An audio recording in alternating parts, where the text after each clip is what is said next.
Hey ladies, welcome to Women Talk. I can actually remember a time when I was so in love, like the kind of love where you're just open and soft and hopeful. There was nothing I wanted more than to love a man and to be loved by a man. That was in my 20s. And when I look back now that I'm in my 40s, I sit with that version of myself sometimes and I'm like, girl, you really thought that was how it was going down. And I don't even say it with bitterness, I say it with clarity.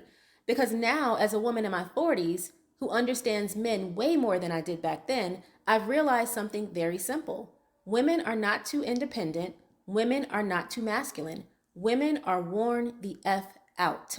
We've lost the appetite for love. And I think the reason why depends on your age. If you're talking about women in their 40s and 50s, it's not theory, it's lived experience. It's how men actually treated them. It's the disappointment, the inconsistency, the emotional immaturity. It's giving and giving and giving chance after chance after chance and realizing this ish is not changing.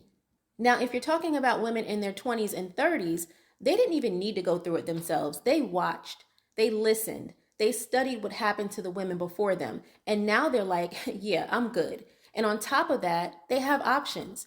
So now you have a generation of women who are both aware and able to walk away. And that combination changes everything. Now, let me talk about the men in my generation for a second because this part doesn't get talked about enough.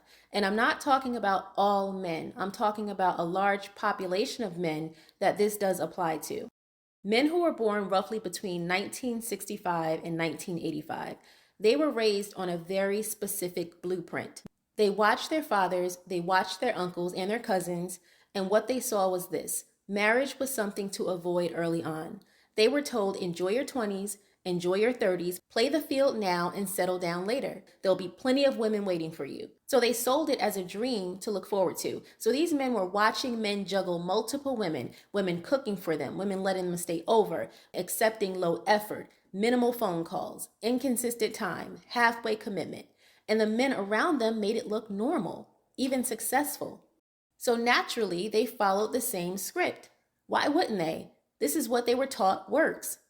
But here's where everything shifted. While those men were out playing the field, the women were evolving.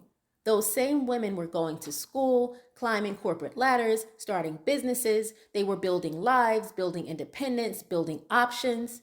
So by the time those men hit their 40s and decided, okay, now I'm ready to settle down, they circled back to those same women they had access to all along, only now those women were different. Now those women are looking at them like, marry you for what? Have your baby for what? What exactly are you offering me that I can't already give myself? And that is the part that shocks men, because in their mind, they followed the blueprint perfectly. Everything the older men told them to do, they did it.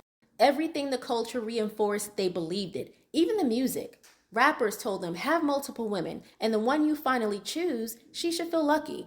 In fact, the music told women she's winning if she can lock down a player. So now the men are confused because they're like, wait, why isn't this working?